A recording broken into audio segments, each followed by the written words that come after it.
again, welcome. Thank you for joining Career Innovations. Let me go ahead and give an introduction of myself for those that are new to the line, and this may be your first Q&A session. I'm Bridget Back, and I'm the founder of Career Innovations. What we are, we're an executive search firm. We launched in 2007, so about 7 years ago. We're a referral-based firm, which is that we find most of our candidates through referrals. We also have different type of innovative technologies and tools that we use to also locate the best talent for our clients. Before we dive right in, again, if this is your first Q&A session, you can ask questions one of two ways. You can actually type your question at the bottom in the chat feature. Depending on how you logged onto the line, you can actually raise your hand and I can unmute your line and you can verbally ask your question. So whatever that you may be comfortable with.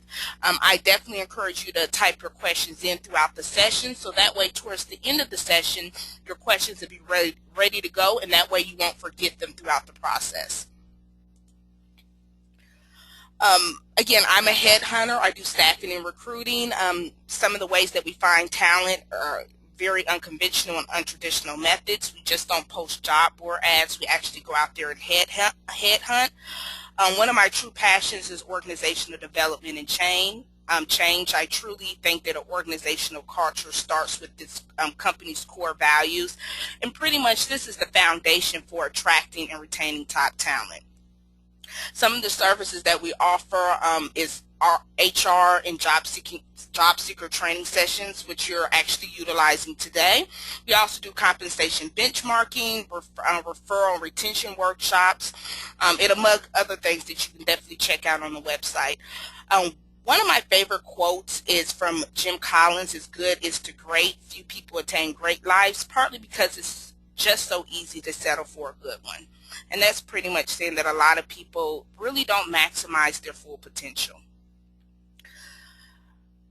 First, I want to cover the negative impact of a bad manager. A lot of people don't understand how it impacts a business. Some people just think that a manager is bad for their, for their own right, or it may. And some people actually think it may be beneficial for an organization for a boss to have quote unquote tough love.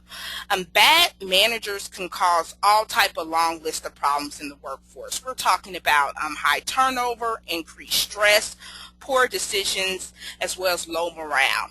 And as you can see, I put these all to equal to loss in profits. And the reason why this actually is a loss in profits for companies to have a bad manager, first of all, when you have high turnover, it's difficult for a company to retain employees.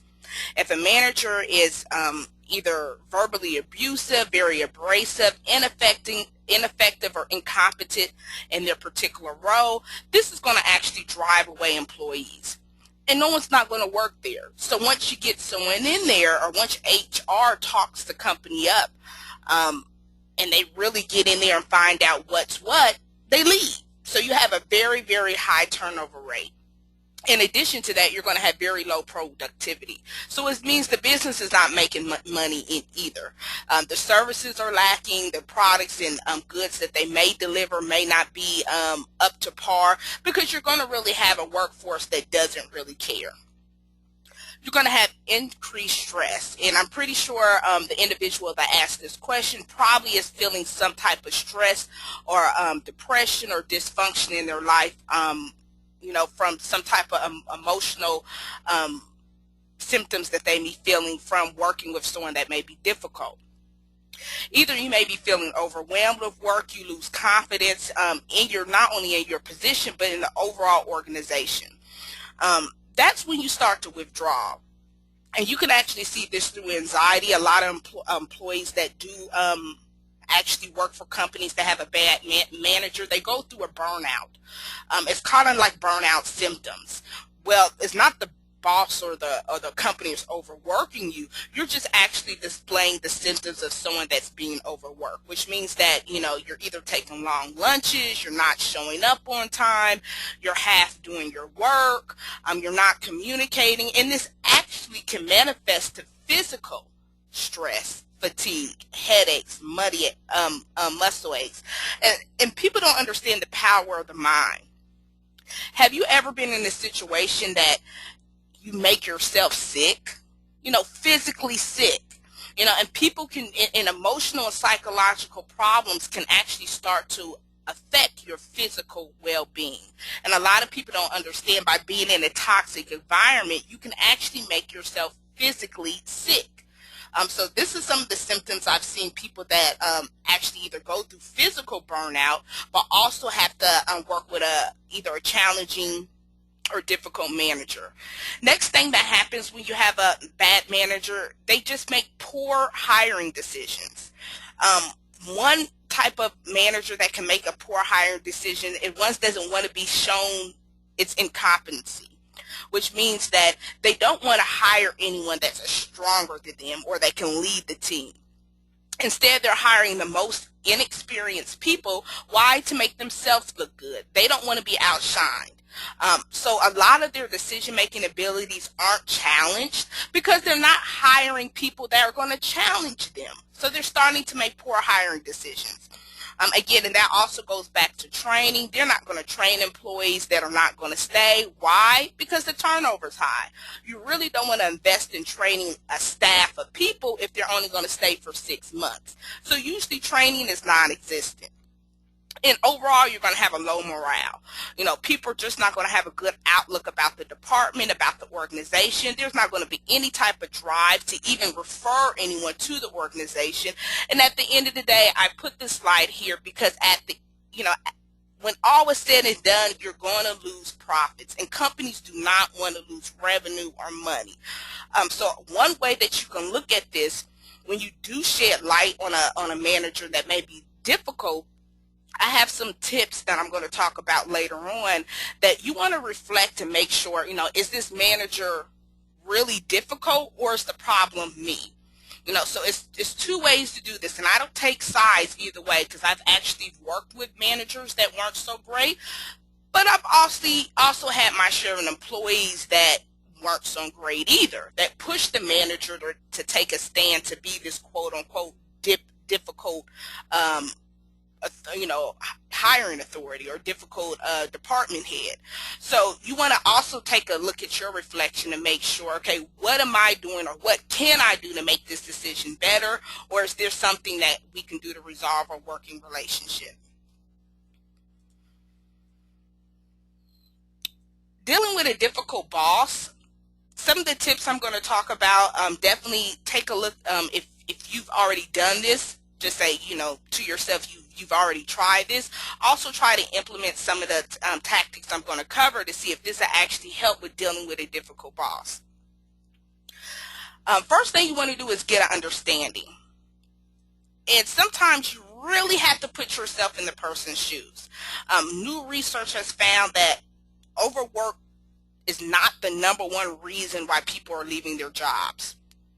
There's been many studies that shown that people don't leave jobs, they leave managers. So you want to get an understanding, what's important to your manager. How can you make this, or how can you put yourself in a better position? What does your manager care about? What's keeping them up at night? A lot of times decisions that are being made in your department are not directly made by your manager. I don't know how many times I have spoken with managers where, hey, my hands are tied. I don't make these decisions. I just enforce them. So you also have to get an understanding, where is your manager coming from? What type of authority do they have? Are they just executing rules and regulations or policies that are over their head? They're just the person that's, that buffer. Are they really the person that's actually making the decisions? You want to also listen and find out what drives your boss. The next thing you want to do is know their weaknesses. Some people say, well, if you know their weaknesses, you're kind of giving them leeway. And it's kind of like the old saying that was said, give them enough rope, they'll hang themselves. While it may sound counterproductive to support a bad boss and becoming either successful by, helping out with their weaknesses, there's absolutely nothing to gain by making them look bad. All that's going to do is make you look bad in the process. So all you can do is know their weaknesses and find out ways to improve them.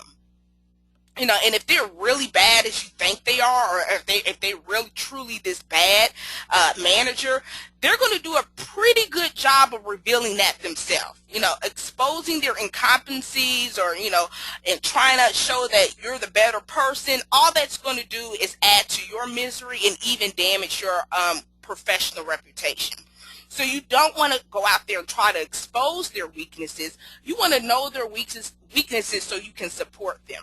And one example can be, if you know that your boss is not good with, meetings, offer to kick off the meetings for them. Offer to help them put the meetings together. Hey, is there any notes that you'd like me to take? Would you like me to put together the slides? If they have problem with organizational skills, if they have problem with keeping up with communications. One big thing is that they say, hey, my boss is difficult because they don't communicate. Find ways to, hey, do you want me be in charge of communicating this particular task to the team? Take charge and be proactive so you can actually help the areas in which they're weak in. By all means, you want to avoid confrontation. You really want to avoid this. And a lot of times, people, they want to push their buttons to get to that point. You want to take the high road. Why? Because your personal brand rides on this. It really depends on you taking the high road out. Because at the end of the day, if you end up leaving, guess who they're going to ask for a reference or referral? So you definitely don't want to get into a conflict with somebody that potentially can hold, the key to your next opportunity. So never let the boss's bad behavior be an excuse of your own. Don't feel entitled that you can slack off. And I know this happens, well, when my boss does it, or they don't care, so I'm just not going to care. You don't want to do that. You want to be able to be focused. You want to avoid confrontation. If anything that you need to talk to, make sure you communicate effectively. And that actually brings me to my next point. You want to be able to communicate effectively and set expectations. I'm actually going to tell you about a story. I was working with a candidate, and of course I was working with them in confidence. They were looking to make a career move. I actually had a position that I was working for that I thought that'd be great for. And one of the questions which is going to be asked by anyone that's gainfully employed is going to ask, hey, why are you leaving your job? Everyone wants to know why you're leaving, and this was no different. So I asked her, hey, what are you leaving? And the candidate pretty much said, I feel that my boss is picking on me, that, they're taking advantage of me, as far as the workload and responsibilities. And the question I asked, I said, hey, well, are they treating everyone like this? Are they treating your fellow co-workers the same way they're treating you? And her exact response was, well, she knows who she can try. So it was like, oh, that being said, it uncovered that a foundation was never laid and communication was non-existent. It's kind of like a bully in school. If everyone's sometime in their life has been bullied or been the bullier, either way, bullier is a word, but either way, it's kind of, you get my drift. Why do bullies pick on certain people? Think about this. Do bullies pick on the entire student population? There's not one bully that picks on every single person that goes to that school. No, it doesn't work like that. Bullies tend to zoom on people that either lack some type of confidence. They either can be very passive, they can be nonchalant. Sometimes they're just a target. Even though your workforce is not high school, the rules remain the same. Effectively communicating and setting realistic expectations sets the tone of your work environment and your work relationship with your employer. And I'm going to repeat that. When you communicate in the beginning and you set realistic expectations, it's going to set the entire tone of your work environment and your working relationship with your employer. And the reason why she said she knows who to try, or she doesn't try that with other people, because those people already set that foundation. They knew, don't bring that mess to me. They already set that foundation with that employer. So that employer knew who to put that work on, knew who to go to take the slack, knew who to be the scapegoat. Think about it. It's some employers that know who to take the fall for things. They know not to ask this person to do it, but hey, this person over here, they'll take the fall. So you want to make sure that you're setting that foundation, that you're not going to be that person. You know, you have to have the courage to speak up rather than suffer in silence. A lot of people do this because they fear that awkward conversation, but what's going to happen is going to come and bite you in the butt. Some managers also are unfairly labeled as bad managers by their staff members because they simply won't communicate their concerns. I work with managers that go all out for their employees, but their employees don't give feedback. They don't tell them what's wrong. They don't tell them what needs to be changed. So the boss comes across as this dictator because now they're making all the decisions. Because guess what? If you don't give me what you like and you don't give me feedback, I'm going to do what I like. It's kind of like when you date, and you ask your boyfriend or girlfriend, where do you want to go to eat? No, it doesn't matter. You pick. And they always pick their favorite restaurant. Whose fault is that?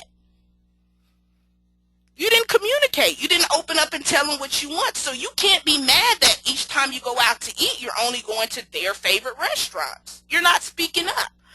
So you definitely want to make sure that you're communicating effectively. And also be proactive. Excuse me, I actually went back. Be proactive.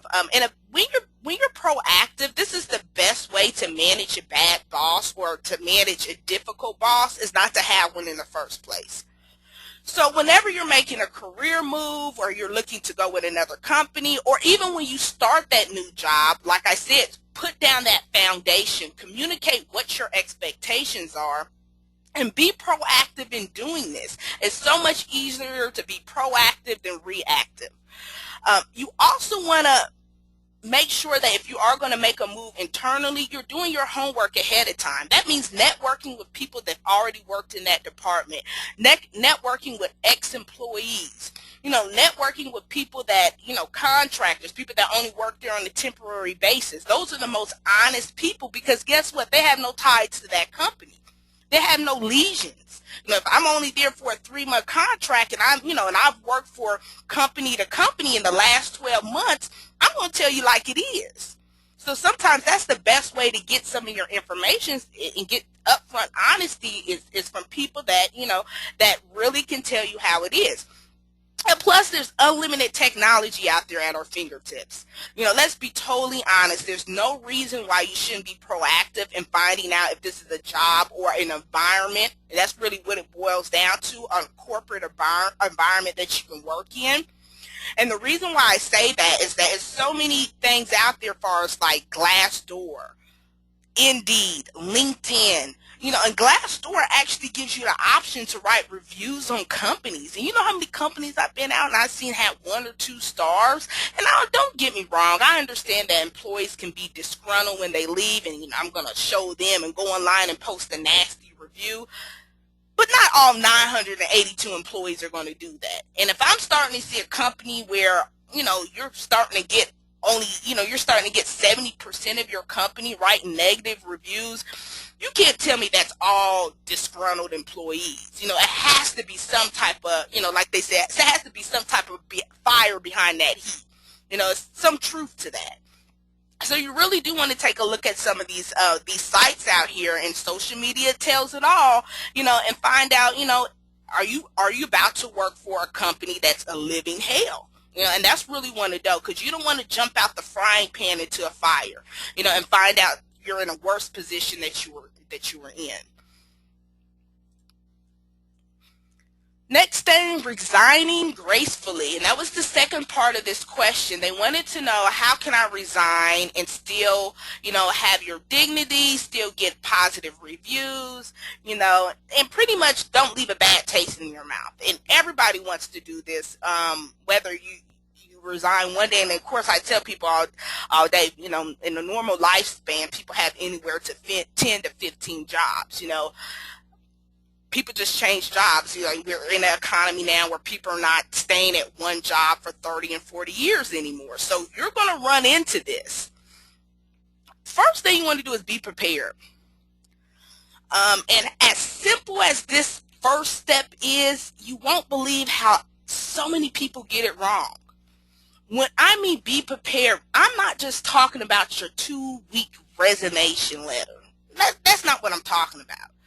I'm talking about actually pulling out that employee handbook that you were given however long ago you started there and actually going through it. Because what happens when a person resigns and they wonder why they didn't get their time off, or they didn't get a severance package, or they didn't get their unused vacation time, and before you know it, they're on the phone, screaming at HR. And ignorance is not a defense. I hate to tell you, but HR doesn't care you didn't know.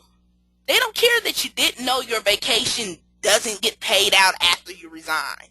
They don't care that you didn't know you're not entitled to your quarterly bonus. And I'm saying this because this happened. This happened to someone that actually was expecting a bonus check after they resigned and didn't know, hey, you don't get that. And what did HR say? Read your handbook. That's what they told them. Read your it's in your handbook. And HR is more than happy to pull out your file showcasing your signature on your pre-hire paperwork that illustrates that you agreed to all their policies, because that's what they're going to do. So when I mean be prepared, that means not only the 2-week notice, that means knowing what type of, do you have to use all your vacation time? Am I going to get paid for my PTO? Can I cash this stuff in? That goes for 401k, pensions, anything that you invested with that company. You need to know this stuff beforehand. Because what happens when you resign, you are cut off. You can't log into anything. You can't print out anything. You can't get check stubs. I know. Now, like I said, I'm not telling you what I think. I'm telling you what I know. So once you put in that 2-week letter, and nowadays, companies are even getting more savvy with it. Once you already informed that you no longer want to work for the company, nowadays they walk you straight to the door. Some of them don't even take a 2-week notice. Their standard notice, may be they immediately escort you off the premises and take any type of hardware they're giving you, which also brings me to scrub your digital footprint. When you're turning in these laptops, I hope you're removing passwords. I hope you're clearing browsers. Do you know how many times people can pull up their browser and go to your last login in your bank account?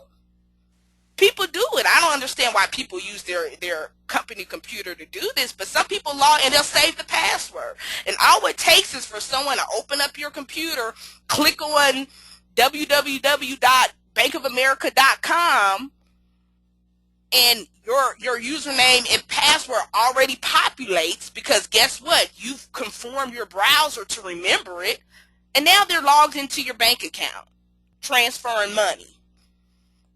So you really want to make sure you're scrubbing your digital footprint, and you need to do this before you give your 2-week notice, because you may not know that you may not know their procedure as far as, do you work the final 2 weeks or 3 weeks, whatever notice that you have, or do they escort you right off the premises once you let them know you no longer are going to work there?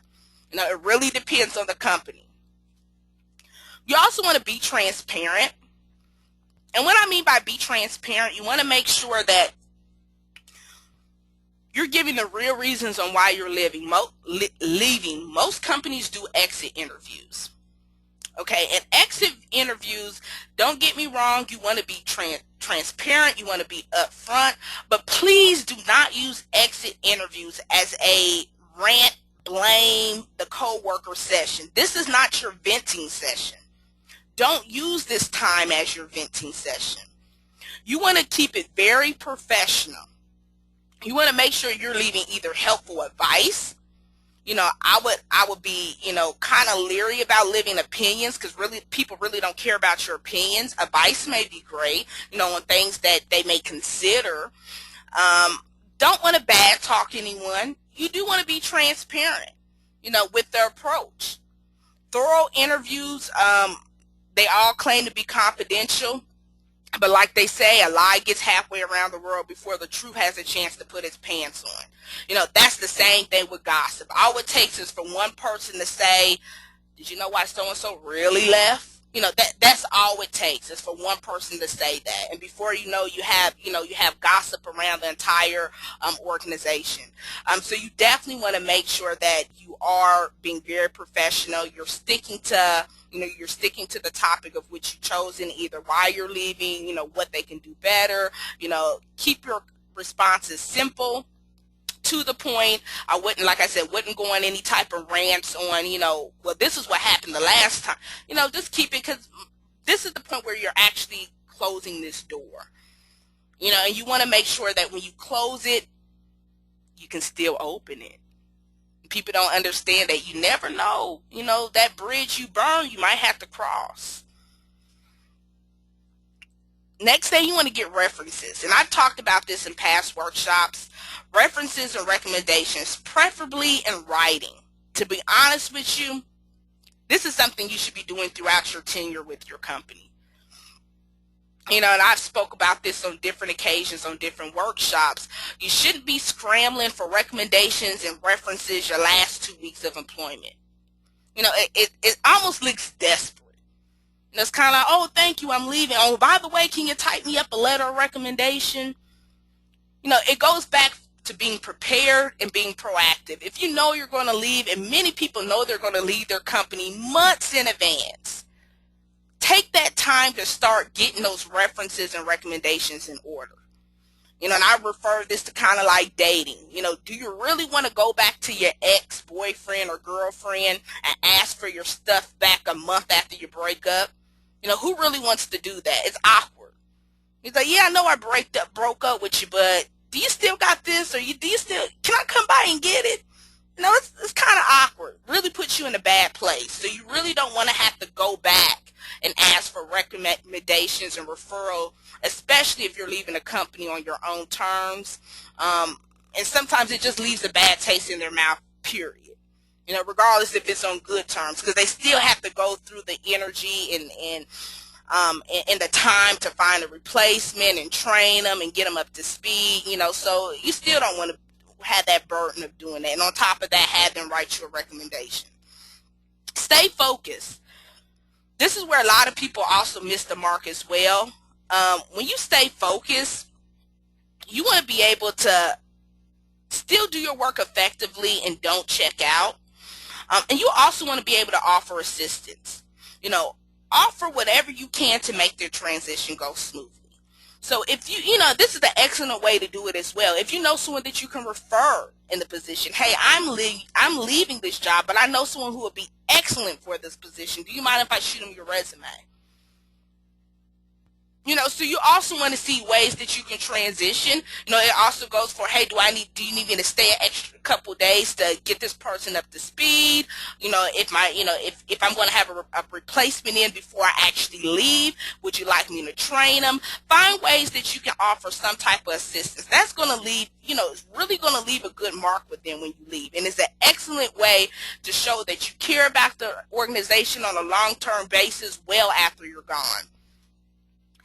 And again, I also talked about you don't want to check out, the remaining time you're here. And that happens especially when someone knows they have 2 or 3 weeks left at work, and it's kind of, got to get through these 2 or 3 weeks. And what happens is, they start showing up late, assignments they're supposed to be due, they don't even do, their performance just takes a 180, goes all the way downhill. And really what that is a test of your work ethic and your overall character. You got to ask yourself, will you still give it your all when you have nothing to gain? Because keep in mind, you're leaving. You're not shining to get a promotion. You're not shining to get an attaboy. You're about to leave. So you have to ask yourself that question. Will you still give it your all when you had nothing to gain? It really is a integrity test. It's kind of like doing the right thing when no one's looking. So you really want to make sure that you're staying focused, you're still, and keeping that image that you, like you said, you want those positive recommendations. You want when that person leaves to say that you were a superstar. I'm actually going to tell you a story. I had I want to say an acquaintance that finished law school about 2 or 3 years back. They got their JD, went to law school. They were still working for their organization, and they were trying to get an intern. They're based out in D.C., so I don't know if anyone's familiar with D.C. It's nothing but attorneys in IT and defense and technology out there, and they were looking to actually work at the White House and had a great shot at doing it. In fact, such a great shot, they were called in for an interview. And it was actually to work in Washington, D.C. at the White House. And they were pretty swept off their feet about that invitation to come interview at the White House. And one thing they asked, it was like, before you come interview, have your direct manager and whoever, I don't know if it was direct manager, but we need recommendations, 3 letters of recommendations. And it wasn't that they would send them the links directly. So it kind of took away that, I'm going to tell you what to write or tell you what to say. The element was very confidential and very secure. So there was no way of really knowing what the person was saying in that confidential recommendation letter. Because what they had to do was give the person's phone number, email directly. They sent out the link directly to that person, and that person had to respond back directly. And the way they confirmed it was actually having their direct phone number and talking to the person directly. So it wasn't that you can make like a alias email and say, send it to this email, I'll fill it out and send it back. They actually called the person too to make sure this was the person you said it was. So they had like a very confidential way on how they got these referrals or references in. So the references got sent out. They got sent back to the White House or to the employer, and they come in for the interview, and they sit down and they're talking and this, that, and the other, and they're kind of wrapping it up, and you could tell that the interviewer, the person that was interviewing the person, kind of tapped out, and that kind of got her asking questions. It was like, is any concerns that you have, how do you feel as me as an overall candidate, those questions, those probing questions you get to ask the interviewer. And the interviewer just came out and said, we have a concern about your recommendation. Come to find out, make a long story short, her boss wrote a recommendation that pretty much just bad-mouthed her, like took her to the laundry and back, and just said, this person was irresponsible, da-da-da-da-da.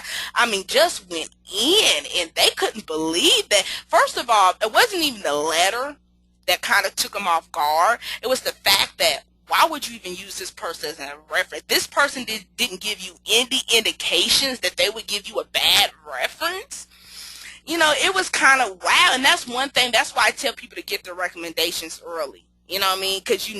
Because once an employer, check this out, once an employer feels that you might be leaving, sometimes their attitude and demeanor may change.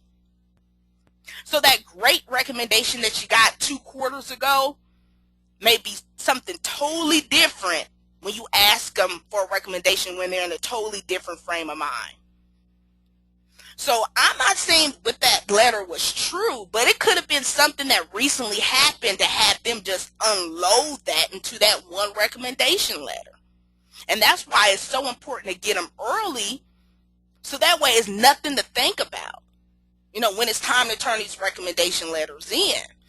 So, and the mind frame of people are different when you're leaving the company, So I just thought, and of course, needless to say, the person didn't get the job, but that was a one in a lifetime. How many opportunities do you get to work at the White House?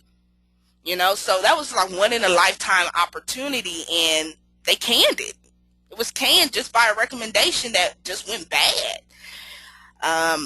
And they never brought it up. I kind of reached out to me for advice. I told them it can make their workforce kind of sticky, especially if they already are having disagreements now and there's already tension in the workplace, you don't want to add more fuel to the fire. But if it's something that they want to address on the way out, which I mean, they actually got another job. And that was another reason they couldn't understand why they couldn't get, why they weren't hearing anything back. And that was the first thing I asked them. Are you using this person ever as a reference? Yeah. Well, that's why you're not hearing anything back. I'm pretty sure that's not the first time they bashed you. That's probably the first time the employer actually disclosed it to you to let you know and give you a heads up. Hey, I wouldn't use this person as a reference no more. So I'm not going to go on a rampage on that, but that's just something to think about. The next one is keep in contact. Once again, you never know when you have to cross that bridge again. So you want to make sure that you stay close with these, with your employers. I'm not saying all of them, because I know some people that you keep just, that you keep in this work bubble. And, when you're at work, you're at work. And when you're at home, you're at home, and you don't bring work home. Totally understand that. But it's also some people that you may want to keep close because they can also help you in your professional growth. And what I mean by that, I've been out of the workforce, out of the corporate America for quite some time now. But believe it or not, I still keep in touch with my employer at my first job when I first moved to Charlotte. And that was back in 2007. So we're talking about 7 years. I haven't worked for this person, and I still talk to this person pretty much on a monthly or bi-monthly basis. We still just chat, hey, how you doing? What's new going? We're not talking about it every day. We're close friends, but we're keeping in contact far as, hey, what's going on? How's things going? They still work at the same place, but I just like to check in and vice versa. They'll just call me out the blue and, hey, just checking in, how you doing? And we just keep close contact because I don't know where this person may be in 10 years and vice versa. So you definitely want to keep in contact with people, when you do resign. And I think I wrapped it up, and I made some great time doing it. Let me see what time we have. About 7:40. So we have about 20 minutes to do some Q&A session. And like I said, you can ask a question by raising your hand, and I can unmute your mic, or you can type a question at the bottom, and I definitely can answer it that way. Why everyone's typing in questions, I do see some people that typing in questions now. We have workshops coming up in June that we're doing. I just got the voiceover back, I want to say last night, on all these workshops, and it's actually we're doing like a 30-second commercial that we do for advertising. So we actually got this back, and we're putting this together this week. These are not going to be out until June, where you can register for. But we're asking people that if you do our Q&A sessions on a regular basis, and we do have quite a few people that log in every single week, and they haven't missed a week since we started this. And these people are, half of them are gainfully employed. They just like to get these tips for their career development. If you really like our workshops, I really would like, and we're going to do this for free, because these workshops we're actually going to put a price tag to for June, but we're going to give them away for free for anyone that actually wants to write a LinkedIn review for us. You can actually go directly to my LinkedIn page. If you're on LinkedIn, look my name up. If you put in a review, and of course I'll know who you are, because if you write a review, it's going to tell me who wrote it, and I can go to your LinkedIn page and get your contact information and all that good stuff. So you don't have to send me an email directly. I will know that you wrote a review. But if you write a review for us about our workshops, what we've done, how we've impacted you, give us some type of positive feedback, we definitely will give you a workshop at no cost. So you can definitely attend one of these workshops at no cost. We're doing writing a winning resume, time management, is sabotaging your career search with time wasters, interviewing techniques, career change, making the move more effectively, creative ways to market yourself, and putting the action in your plan. So that's something that we do. And of course, we're on all social media outlets. Let's see what questions that we do have down here. Let me see.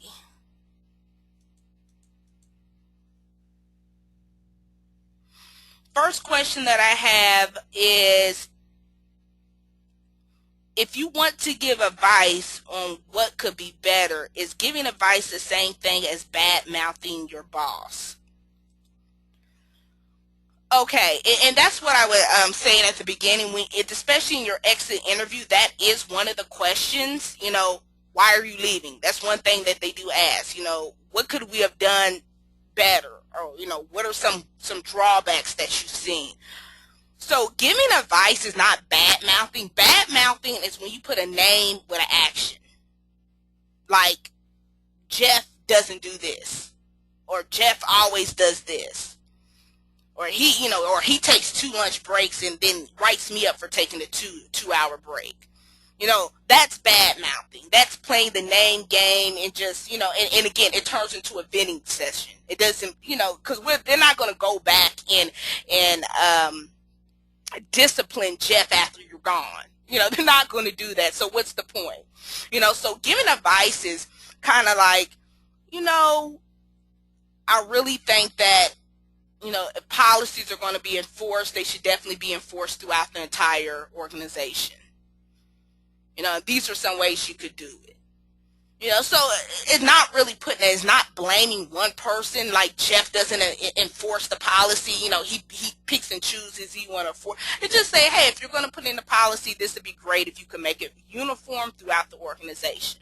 Leave out names, leave out particular actions and events. So advice is definitely different from name calling or bad mouthing someone.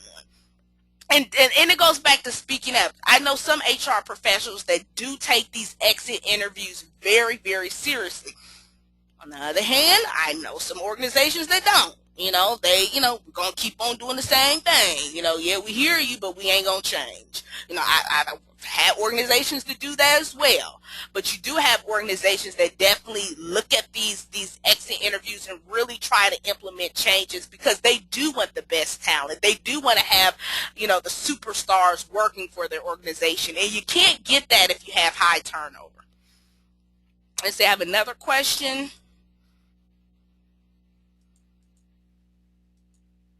How do you turn a temp position into a permanent position? What relationships are key to secure your role? How do you not appear desperate? Okay, how do you turn a temp position into a permanent position? We'll start with that question first. Supposing if you're working through a temporary firm, I would look to see if this position has, if this position can be permanent. And I also would talk to the person you report to or the person they report to. And I wouldn't wait until your contract ends. You got to keep in mind how temp agencies work. They make money every hour that you work, so it kind of behooves them for you to be a temporary employee because, every hour that you punch in or every hour that you get paid for, they get a markup for it. So for it to turn permanent, it depends on the agency that you're working for. Some agencies charge a fee if they want to turn their temporary employees to permanent ones. So they charge the company a fee of this is how much it's going to cost to bring this person in permanent. Some organizations don't. Some agencies don't. I'm just giving you the behind the scenes work of how an agency works and how temp to perm works. There's a markup for every person that actually works for a temp agency. So what you're getting paid is not what the employer is paying. So, if you're getting paid $20 or $30 an hour, best believe they're probably paying the agency $50 or $60 an hour. It's probably anywhere from a 50 to 60 markup, depending on your background. IT is more than that. So you really want to make sure that, first of all, is there a permanent position available? Did you take a position where there actually is a permanent position? Some positions tell you when you take it, this is only a temporary role. There's no permanent potential here. So if there is a permanent potential there, you do want to talk to the person that either hired you or the person that you report to directly at your job. If you don't get any leeway there, you want to go over their head and actually talk to the person that they will report to. The key to building relationships to secure this role that you want is keeping that line of communication open. You want to express that you are looking for something permanent. That's a mistake that a lot of people make. They don't express that they're looking for something permanent. Believe it or not, there are people out there that love to work temporary and contract jobs. That's all they do is work temp and contract work and love it. Because they like the drive of change. They like to be in a new environment. They love the pay. Most time, temp and contract workers get paid more than a salary worker. So a lot of times that, employers may not know. Some employees may think that you have an assignment already lined up after this one. So they may not even, entertain that you may be looking for something permanent. So you want to keep the lines of communication open, express it, and get feedback. Follow up. A lot of people tell them that they want something permanent, but they don't follow up with them. Before they know it, their contract's over. And they're trying to go through the agency. Not to say nothing's wrong with going through the agency, but nothing's better than getting it from the horse's mouth. And since you're working with them and you're working with these people on a day in and day out basis, wouldn't you be the best person to get that yes or to get that no? Because they're going to either tell you yes or no. And you don't want to have to go through a gatekeeper to get that. So I definitely would do that. How you don't appear desperate is pretty much be yourself. You don't want to give off the vibe that, it's an all or nothing type of scenario. You definitely want to keep your options open. And how you don't come off or appear desperate is by doing that, keeping your options open. Don't put all your eggs in one basket. Don't solely depend on this job to be permanent. Act as if this job won't become permanent. That way you have other things lined up. The only way you don't appear to be desperate is not to be desperate. And not to be desperate is to have other things, have some type of safety net in motion. So, hey, if this doesn't go through, guess what? I got 3 or 4 interviews lined up. So it is very hard to play cool and nonchalant when you really don't have that. When they say fake it until you make it, is really hard to do if you really know that your livelihood is depending on this position. And your stability and your survivability is depending on this position. So right now, since this position is not permanent, I definitely would be working on something that is. Not to rule this out. Like I said, voice your concerns. Keep that line of communication open. Go to your direct report or go above their head and go to their direct report. Get clarity, get feedback, follow up, and keep yourself out there networking and get more options out there. That's how you do that. I have another question. How should you complete your suggestions until it's time to leave? I'm thinking that you're asking how long should you complete my suggestions until it's time to leave. So basically, how long should you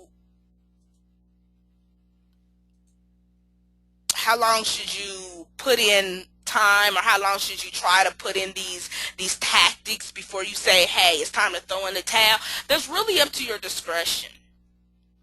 And like we went back to that first slide, if it's starting to take a toll on your psyche, which then takes a toll on you physically, it's time to go.